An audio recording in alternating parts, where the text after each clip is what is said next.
This is the Human Operating System Lab, where we learn how humans work, so we can build better lives, make better decisions, and help the people around us do the same. Stress does not only change how you feel, it changes how you see. It changes what you notice. It changes what you ignore. It changes how quickly you react. It changes what your body believes is possible. This is why stress is not simply an emotion. Stress is a state. And once stress changes your state, it changes the entire operating system. This is State Lesson 9, Stress and State. In the last lesson, we looked at sleep and energy. We saw that many problems that appear psychological are actually biological. Stress follows the same principle. A stressed person does not simply have different thoughts. A stressed person is running a different biological program. The body shifts, the nervous system prepares, the breath changes, the muscles tighten, the eyes scan, the mind narrows. The body is no longer asking, what is meaningful? It is asking, what is threatening? This is the first principle. Stress changes the question the body is trying to answer. In a regulated state, the mind can explore. It can reflect. It can listen. It can learn. It can make meaning. But under stress, the system becomes protective. Faster, narrower, more reactive, less flexible. This is not weakness. This is design. Stress evolved to help the body survive. When there is danger, the body should not pause for deep reflection. It should mobilize. It should protect. It should act. The problem is not stress itself. The problem is when the body enters a stress state and never fully exits. Acute stress is useful. It prepares the body for challenge. It mobilizes energy. It narrows attention. It increases readiness. In the right moment, these are advantages. Chronic stress is different. Chronic stress keeps the system mobilized long after the challenge has passed. What was designed as a temporary adaptation becomes a permanent operating condition. Stress stops being a response. It becomes a baseline. The person no longer feels stressed because something is happening. They begin interpreting life through stress because stress has become the state they live from.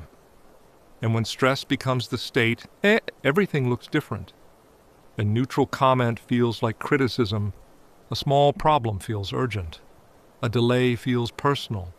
A mistake feels catastrophic. A conversation feels like conflict. The body is not responding to reality alone. It is responding to reality filtered through threat. This is why stress management is not simply about calming down. It is about changing the state from which perception is happening. Because you do not see the world objectively. You see the world through your current state. Stress narrows the field. It pulls attention toward danger. It reduces patience. It reduces emotional range. It reduces access to long-term thinking. It makes the immediate moment feel like the entire world. Under stress, the system forces a trade-off. It prioritizes survival over wisdom, automated reaction over conscious reflection, rigid control over curiosity. The biological system sacrifices accuracy for execution speed, prioritizing immediate defense over connection. This is why stressed people often make decisions they later do not recognize.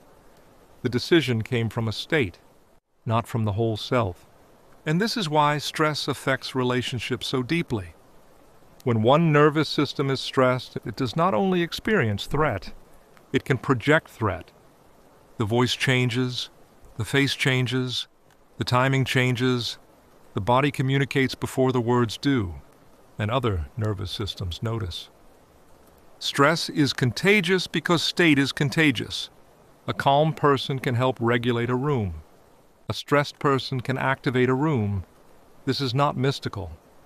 It is biological communication. Bodies read bodies. Tone, posture, facial expression, breath, movement. Before the conscious mind understands what is happening, the nervous system is already responding. So the question is not, how do I never feel stress? That is impossible, and it is not the goal. The better question is, how quickly can I recognize stress as a state and return to choice? Recognition is the doorway. Most people do not recognize stress early. They recognize it after the damage, after the argument, after the shutdown, after the overreaction, after the decision, after the exhaustion. But stress gives signals before it takes over. The jaw tightens, the breath shortens, the shoulders rise, the stomach contracts, the eyes become sharper, the thoughts accelerate, the voice becomes harder, the body begins preparing for a threat, even if the threat is only psychological. This is the intervention point, not after the explosion, before the system fully shifts. The skill is not to shame the stress. The skill is to notice it, to name it, to interrupt the automatic pattern, to say, my state is changing, not, this is who I am, not, this is my personality, just, my state is changing. That sentence creates space, and space creates choice. Here is the basic model. Event, interpretation, state, behavior. Most people focus on behavior. They ask, why did I say that? Why did I react that way? Why did I shut down? But behavior is downstream. Before behavior, there was state. Before state, there was interpretation. And before interpretation, there was an event. Stress often enters the system between event and interpretation. The event may be small, but the stressed body interprets it through danger. That interpretation changes state, and the state drives behavior. So if you want to change behavior, you must learn to work upstream. Not only, what did I do? But, what state was I in? What did my body think was happening? What threat did my system perceive? This is how stress becomes understandable. And once it becomes understandable, it becomes trainable. For this lesson, the practice is simple. 3 times today, pause and ask, what state am I in right now? Then ask, what is my body preparing me to do? Fight, flight, freeze, fawn, hyper-control, system shutdown, cognitive rushing? Then ask, is this state appropriate for this moment? Not morally right, not morally wrong, appropriate. That word matters. Sometimes stress is appropriate. Sometimes urgency is real. Sometimes action is necessary. But many times, the body is using an old level of threat for a new situation. The body may be safe, but still operating from protection. That is where training begins. Not by forcing calm, but by updating the system. The breath slows, the body softens, the eyes widen, the posture opens, the voice lowers, the pace decreases, the body receives the signal. We are not in immediate danger. Then the mind comes back online. Reflection returns, choice returns, language returns, connection returns. This is the goal, not a life without stress.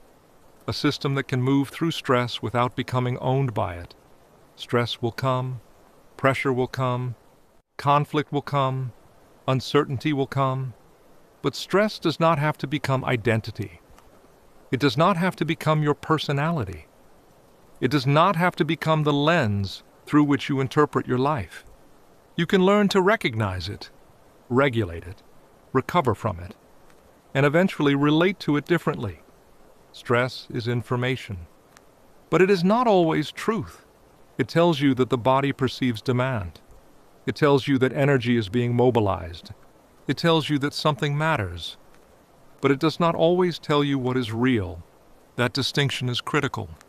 Stress is a signal, not a command. This week, observe stress as state. Do not only ask, "What am I stressed about?" Ask, "What does stress do to my state?"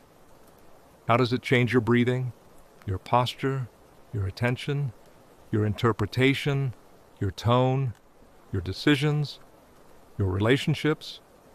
The more clearly you can see the pattern, the less completely the pattern controls you. This is the beginning of stress mastery. Not domination, not suppression, recognition, regulation, recovery, and return. Return to the body. Return to the present. Return to choice. Return to the state that allows you to respond instead of react. In the next lesson, we will explore state reset techniques, because once you can recognize a state, the next skill is learning how to shift it. This is the Human Operating System Lab. Observe the system. Train the state, change the output.